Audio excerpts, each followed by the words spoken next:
Bledsoe was arrested.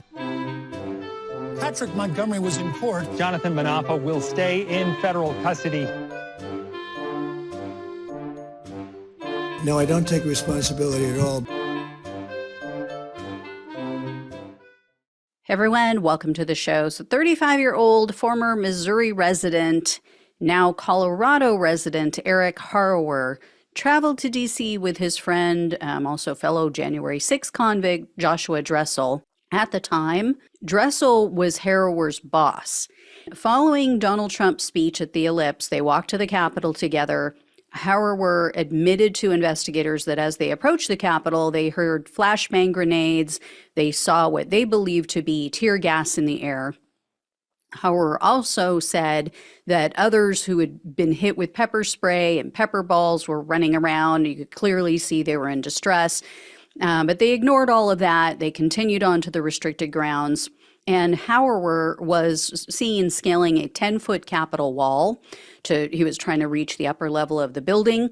And then he was seen on video helping other members of the mob scale that same wall. So they were using a bike rack. You guys will remember this. They turned it on its side, placed it up against the building. So he was at the top of that helping people up. He was also seen waving for other people to join them. Harrower then climbed on Joe Biden's inauguration scaffolding. He was trying to get closer to the Capitol, he and his friend. And when they reached the West Plaza, they stopped and they patted each other on the back, like celebrating. So a short time later, the Capitol was breached, and Harrower was among the first of the people to illegally enter the building. He and Dressel headed to the Capitol crypt, and they were two of that very large mob that you might remember from the videos. It was a very aggressive, angry mob that overwhelmed the officers, just literally plowed past them. So the prosecutor noted Harrower was present when someone in that crowd threw a fire extinguisher at the police, so he most likely witnessed that violence. Still, he and his friend were very excited about their part in the Capitol attack, apparently, because they stopped to hug each other. So they exited the building approximately 22 minutes later. And according to Harrower, they left the Capitol grounds at that point. And according to Harrower's attorney, he notified the FBI of his participation in the Capitol attack. And the prosecutor acknowledges that Harrower willingly spoke with the FBI both prior to and after being charged, and he admitted to entering the building. They did say, though, he tried to downplay his part in the attack. He claimed that he only went into the Capitol because he didn't want to leave his friend. He didn't want to leave Dressel alone. He also claimed that he tried to help calm people down and that he was picking up trash. There is no video evidence showing that, though, so I don't know. So Harrower was arrested on July 7th of 2023, and he was charged with entering a restricted building or grounds, 2 counts of disorderly conduct, and parading or demonstrating in a Capitol. In November of 2023, Harrower pleaded guilty to the parading charge, so he was looking at up to 6 months in prison, 5 years of probation, and $5,000 in fines. The prosecutor, however, requested only 14 days in prison, and they said that he could serve that intermittently. Basically, what they do is have them go in on the weekends. They said they didn't want to disrupt his work. And then they also asked for 3 years of probation, 60 hours of community service, and $500 in restitution. So obviously, they were willing to cut this guy a break because he accepted responsibility quickly. He also has no criminal history. In a sentencing memo to the court, Harrower's attorney said that he was invited to go to D.C. by Joshua Dressel. And they said Dressel paid for the trip.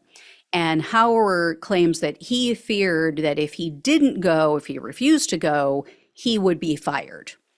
And Harrower now says that he's remorseful, he's ashamed of his actions, he blames Trump, he also blames Dressel and right-wing media. He said that they spread, quote, false information about the 2020 election, information that he now fully recognizes was untrue.